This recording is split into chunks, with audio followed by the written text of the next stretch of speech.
On the 19th of September 2021, I published a video on this very YouTube channel entitled "Are the UK Withdrawing from Eurovision 2022?"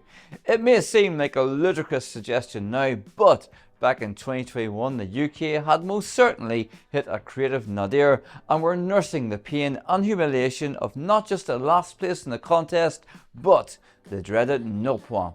The common narrative in the UK was Europe doesn't like us, and the media-friendly soundbite being trumpeted in the tabloid media was we could send Adele and we still wouldn't win.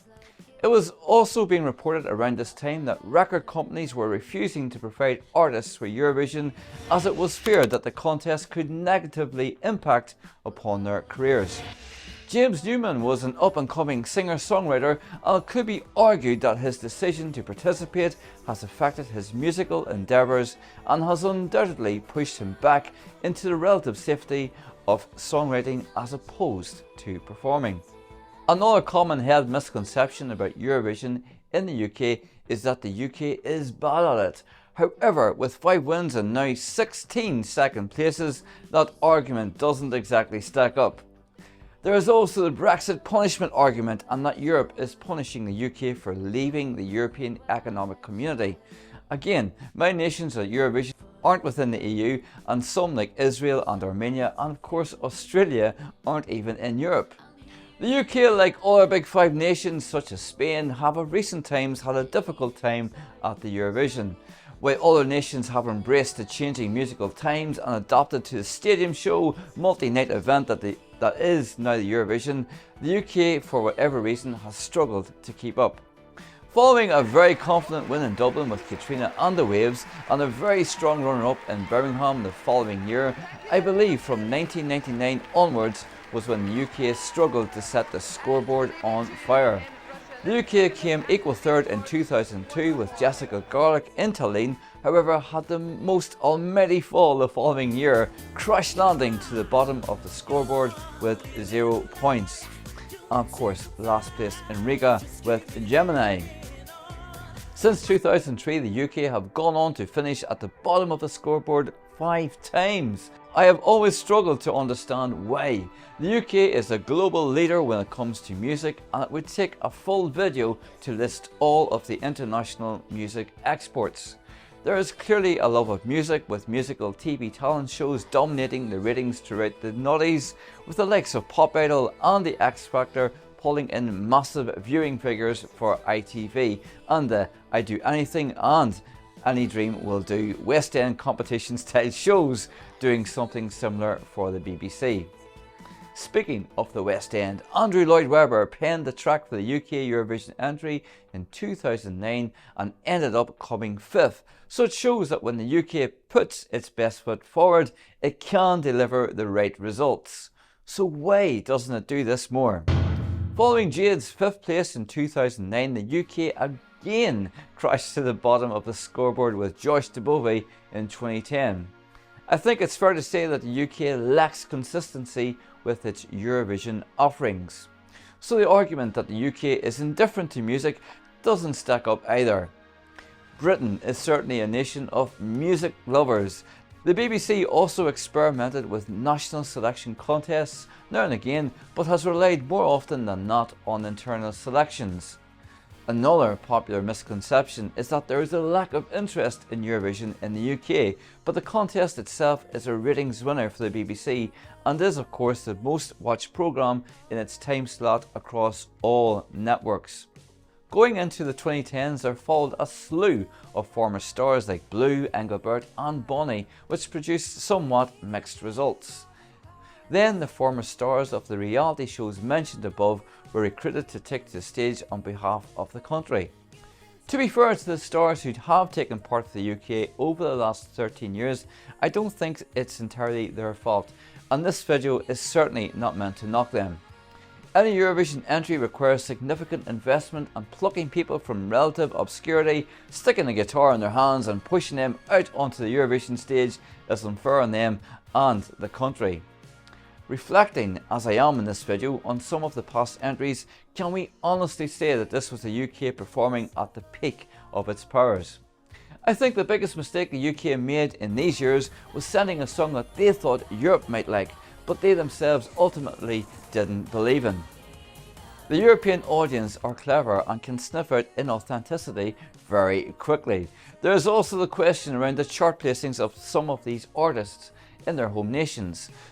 Some of the previous year's Eurovision acts failed to make waves in the UK charts, so European fans could have been thinking, if you don't even like this in your own country, why should we? The wider Eurovision community would have been rightly thinking, are you really sending your best? Sam Ryder marked a refreshing step change from previous performers.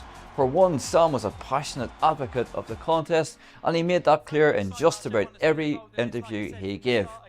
Sam wasn't indifferent to Eurovision, he was an active proponent of it. Sam also worked very hard attending most of the pre-parties and even performing impromptu gigs on the streets of the cities that he visited. Sam took the fans right to his heart. Eurovision fans are often rebuked or ridiculed for their love of the contest, and performers can often seem neutral on Eurovision. That's just another paid job that they are taking on to pay the mortgage. Not with Sam. Sam validated fans and their experience of the contest. Around Europe, the UK had long been viewed as disinterested in Eurovision, not 2022. Sam and his co-writers also wrote a great song. The Eurovision, setting geopolitics aside, is a singing competition at its core, and Spaceman is a modern pop ballad infused with the spirit of the British stadium rock ballads of yesteryear, a la Queen. Interestingly, Sam has also gone on to have a number 2 hit with his Eurovision track and has followed this of course with a number 1 album, so the correlation between British and Eurovision popularity can't be ignored. The performance and staging was also very cleverly choreographed, and the BBC upped the budget spent on Sam's entry from what had been seen in previous years. Sam's victory wasn't just good for the UK, it was great for Eurovision fans who have been silently willing on a music-loving nation like Britain to do better in the world's biggest music competition. When all those 12 started rolling in, it was like a dam burst and the tide was turning fast on the reception of the UK at the competition. In fact, as Sam rode out on the tour bus leaving Turin the next day, he was being asked to perform at the Queen's Diamond Jubilee at Buckingham Palace. Talk about a change in fortunes! Sam has gone on to become a massive star, and all summer long the media machine kicked into high gear about which UK city would host the contest in 2023. It was the prize that everyone wanted to win. Even the announcement of this year's Eurovision act, Mae Muller, was revealed on primetime breakfast radio. In previous years it might have been an almost silent press release, picked up by only the most ardent of fans.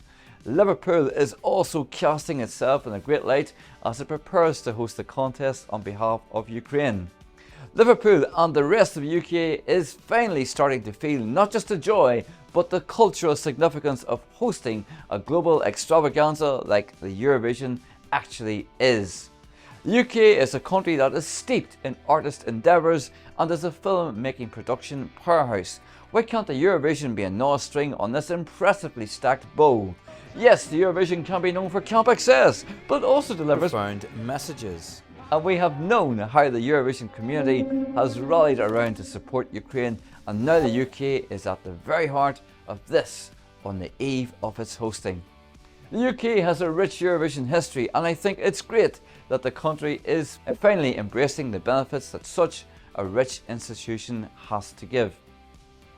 This is a platform like no other and provides a reach that social media still can't compete with. I was fortunate enough to see Sam Ryder on his first night of a sold-out gig as part of his UK and Ireland tour.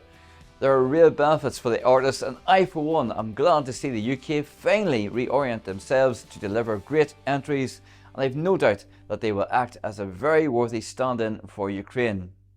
The old arguments about Europe not liking them can finally be put to bed, and the UK can move forward looking optimistically about what the preceding years will bring them as part of the large Eurovision family.